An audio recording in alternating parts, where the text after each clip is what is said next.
Thank you. It truly is my honor and pleasure to be up here on this stage with two individuals I have admired over the years. Sylvia Earle, you need no introduction, world-renowned oceanographer, scientist, explorer. Sally, tireless advocate for environmental conservation and leader. Really, really an honor to be with you. We are here to talk about an issue that is often overlooked in global dialogues. The Arctic is a region that feels distant in time and space. We've all heard about the ice caps, sea ice, but many people don't realize that the Arctic is warming faster than any other region on the planet, and what happens there has profound impacts, ripple effects around the world. So let's start by learning a little bit more about what's exactly happening in the Arctic. Dr. Earle, you've also spoken about interconnectedness of systems. So how do we think about the Arctic affecting us here in New York or anywhere that we might live? Well, first of all, thank you very much, and thank you, Michelle, for all that you've done to bring this group together and Women in Climate. I'm really honored to be here. Sylvia and I were together in the Arctic in 2008, we think. It might have been 2007 or 2009. It was really an expose, if you will, on what is happening in the Arctic and how quickly it's happening. Why it's not mainstream is because it is far away. It's out of reach. People don't think about it. However, loss of Arctic ice, particularly the sea ice, is affecting everybody. Everybody here has had some sort of experience, I'm guessing, with extreme weather. Yeah, and heat domes and freezing in Texas and all around the world. So what's happening in the Arctic is that the Arctic has sea ice. The sea ice is a shield against the sun's heat and radiation. And what is happening now, because the Arctic is a victim of emissions, and it's also, because of that, become a driver of climate change. So as it melts, we've lost the reflection of the sun's heat and radiation, which is called albedo. And we have lost 35% of that capacity for protecting the Earth systems. So as it melts, all of that heat actually absorbs in the ocean, and it raises ocean temperatures and it raises air temperatures. And it exacerbates sea level rise, which all of us can relate to, because sea level rise is contributed by the melting of the ice shields. The Greenland ice sheet is now losing 30 tons of ice per hour, faster than any climate model ever thought. The interesting thing about the Arctic, losing the Arctic sea ice, is that it's changed the jet stream. So we have an oscillating jet stream. So when the oscillation is down, the Arctic air, the vortex, goes down and freezes Texas, for example. When all the equator warm air comes up and hits that cold air in an up oscillation, it stops and it stalls, and that is a heat dome. And so what has happened over time is that slowing down of the Gulf Stream, of the Atlantic over circulation, what they call the AMOC, meridian over circulation, and also what is happening with weather patterns, El Nino, La Nina, actually loss of the Arctic ice is in your backyard now. But most people and most heads of state who are making decisions do not understand that the Earth works on whole systems. And the Arctic sea ice and the Arctic is part of the cryosphere, which is one of the 5 life support systems we have on the planet. And so it's a planetary cooling system, and it's also a climate stabilizer. So one of our missions at Global Choices is to raise awareness that this is a trigger point for other tipping points on the planet. But what we don't know is how much ice has to be lost or will be lost in order for those tipping points to be ignited. So it's a critical global issue that most people don't realize that actually what they're experiencing in their backyard is actually from the north. How many of you saw Don't Look North, or Don't Look Up? Yeah, so this is like Don't Look North. Don't look, you know, because that's where so much, it's the epicenter of climate change right now. So I just wanted to give you a little bit of an overview, but also leave you with there are solutions, and it doesn't have to go the way it's going. I'm excited to hear about the solutions in a bit, but until then, Sylvia, could you please share with us an overview of why is the Arctic important? What have you seen in your expeditions, and how is the Arctic connected to everyone in this room? The polar regions, Arctic and Antarctic together, really are critical to shaping Earth's climate. The current climate that we are experiencing has been relatively stable throughout most of the history of civilization. That would be the past 10,000 years or so. Now, humans existed before then, but it was kind of rough going. Our prosperity really began to take off when these ups and downs became less radical.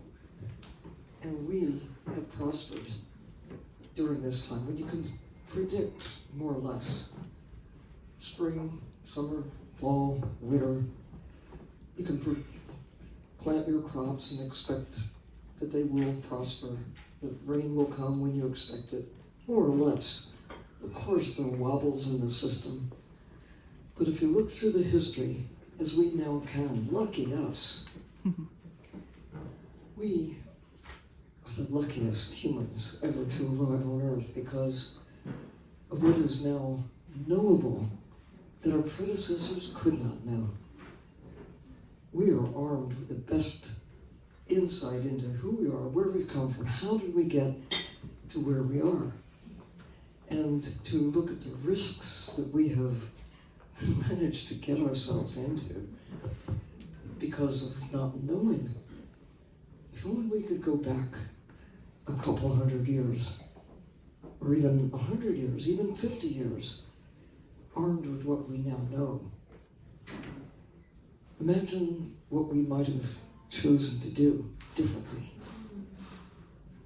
Would we really have gone headlong, full speed ahead into burning fossil fuels had we known the consequences? In a way, we should all say, thank you, fossil fuels, because you've made it possible to go high in the sky and look back on Earth. We can't do that with whale oil or sunflower oil. We have burned through the deep Earth assets. The result is, now we know. Armed with knowledge, we know that we have to change. It was not until 1980 that, because of getting satellites up in the sky, getting human witnesses up in the sky, we have been able to witness, measure the changes in Antarctic and Arctic ice. Imagine if we didn't know.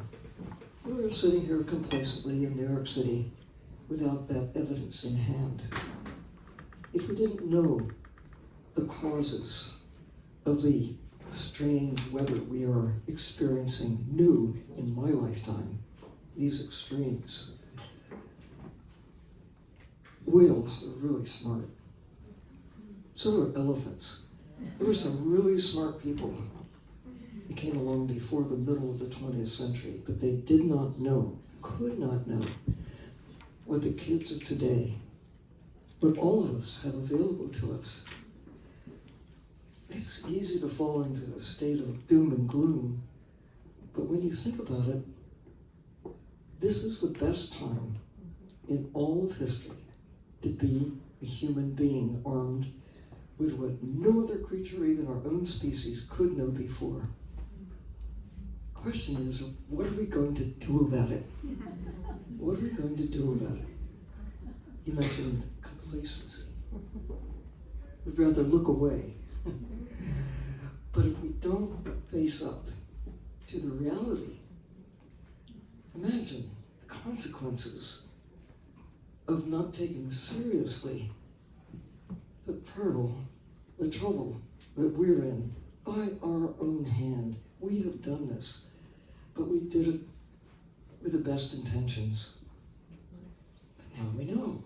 Okay, so why can't we say, okay, let's get on with making those choices, the global choices, that will take us to a safe place. We've got the evidence. We've got the map of here's the way forward. And I'm looking at power in this room, the power of choice, the power of wanting to care for those who are coming along, as well as the rest of our individual lives, however short or long it may be. We can, on our watch, bring about the change that is needed to secure a safe place, safe operating space for our species. Bacteria will probably get along just fine, no matter what. Long before there were humans, long before there were trees and elephants, long before there were fish in the sea, plenty of life, entirely microbial. And we could get there again. We're kind of on the way. But I'd like to stop. Let's save what we've got. Highest priority. Protect the natural world. Whatever remains in your backyard, anywhere in the city, anywhere that you know of, where you can either save a little patch of nature or restore a place to a better state. The ocean needs your help. We need to do whatever we can to safeguard the ocean with the policies that now for the first time give us a chance, with the global treaties that are there. If we can just get nations to ratify, even this country, to ratify the law of the sea. Oh, come on. Anyway, I could rant. I'm sorry. Very deeply inspiring and informative. I think everyone in this room must have learned something with that overview and now feels inspired to do something about it. So recognizing that we have, and Sylvia and Sally, both of you mentioned just the power in this room and the power of the individual. We have nonprofits, we have educators, we have representatives from the private sector, public sector with us in this room, and each of us has our own network and our own community. What would you point to, what would be your call to action that any individual could execute in their own day-to-day lives? Sally, let's start with you. Well, as far as the Arctic goes, which is where I'm focused, is everybody's been wringing their hands about the Arctic is melting, the Arctic is melting. What do we do? What do we do? One of the things that Global Choices has done is we have proposed a moratorium on a very, very sensitive area of Arctic sea ice. and a moratorium on deep seabed mining, which is very destructive, on oil and gas exploitation, on radioactive waste dumping, on a transpolar shipping route across the North Pole, of which there is not deep environmental scrutiny yet about what that would mean if there was an accident, because most of those ships will be carrying LNG. And if there's an accident in that fragile, very fragile environment, and also hostile, it's not going to get cleaned up. And the humans that are involved in the shipping are not going to get rescued. And also seismic blasting, which is a precursor to oil and gas exploration, and it completely disorients marine life, completely disorients them. And so we have proposed a 10-year moratorium to give time for deep sea, Arctic sea science to catch up, for using the Arctic ice. This is a very interesting point about the Arctic ice. It is a measurable metric. You can go on NASA's site right now and you can see what the Arctic ice was yesterday, and you can see what it was back to 1979. And it is very responsive to more or less carbon and methane in the atmosphere. So it's a measurable metric to which global leaders can actually correlate how fast and how deep we should go with emission reductions. But on the other side of it, give incentives to those who are working on decarbonization as well, which hasn't happened yet in most countries. So the Arctic ice really is a global SOS because it affects everyone. And the things that you can do in your personal life, most everything I have on is from consignment, and you can look fairly decent in consignment. You cannot buy underwear on consignment. And trading your clothes in, don't ask for nature to bring up more fashion, more clothes, more dyes, more poisons. You can also look at all of your appliances. Don't go for a new appliance. Go get it fixed, or go to a secondhand shop. Yeah. There are so many things. Just think about, what do I want Mother Earth to produce for me again? We don't need to do that anymore, particularly in developed countries. We don't need to do that. The other thing is that we are putting a petition, a global petition out to global leaders around the issues I just mentioned, that everyone here can sign, which we will bring to the United Nations Climate Conference in Brazil in 2025, and present that to global leaders. And so hopefully that all of you, when you receive that, because you will, that you can sign it. You can sign it. The other thing is children. Oh my God. I just have a brand new granddaughter, 7 months old. And I realized, and then I'll finish here, I realized looking at her and how careful we are with her soft spot on her head. Well, guess what? The Arctic sea ice is to the world like the soft spot. It is to the health of the world like the soft spot is on a baby's head. And if you do not protect those, and there's irreversible damage, it's catastrophe. That's the best analogy that I can come up with. So look in your own lives every single day and ask the question, what's the lineage of my clothes, of my buying, of my children's education? What is the lineage? And then next is, what is the legacy of that? That's beautiful, Sally. Thank you. Thank you so much.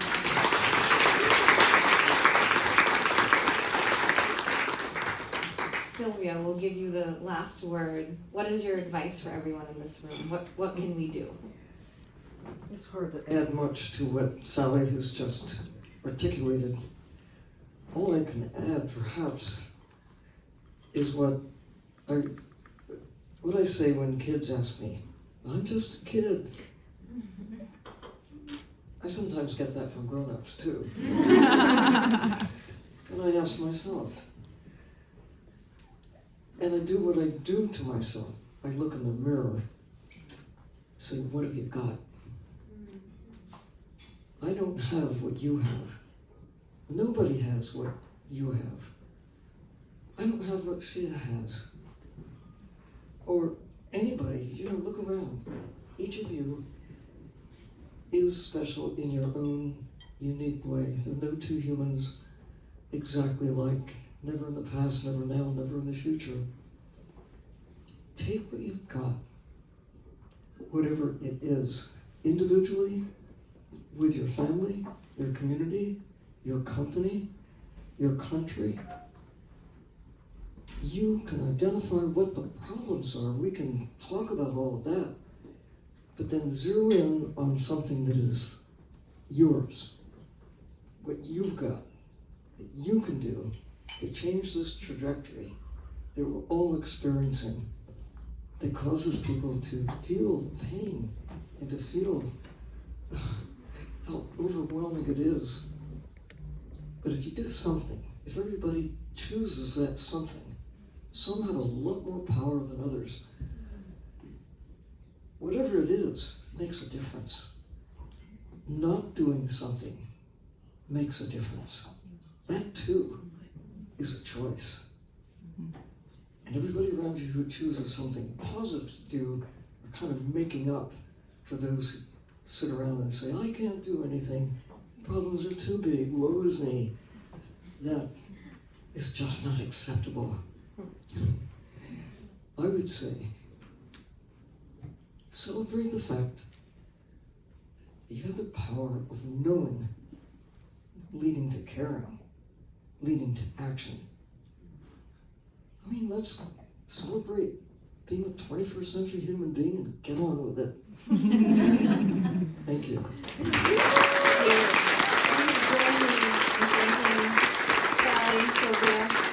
That was so incredibly inspiring. Thank you for leaving us with your thoughts and with a better understanding of the importance of some of the most sensitive ecosystems on the planet. Thank you.